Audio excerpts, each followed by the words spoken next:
You are looking at Julian's pronunciation guide, where we look at how to pronounce better some of the most mispronounced words in the world, like this other curious word. But how do you say what you're looking for today? How do you pronounce this expression from French? I know it looks really odd, doesn't it? But it's actually easy to pronounce once you know. It means let's go.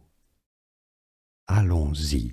Allons-y. Okay, so what happens here is that you link up the final S from allons, which normally would be silent, but because it's followed here by a vowel, you link it up and you pronounce it like a Z, like a Z, like a Z, okay?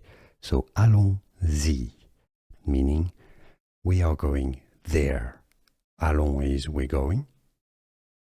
Y represents the there. Allons-y, meaning let's go together, let's go. Allons-y in French. Here are more videos on how to pronounce more confusing words and names too many mispronounced. Like this video if you found it useful. I appreciate your support. I'll see you soon and thanks for watching.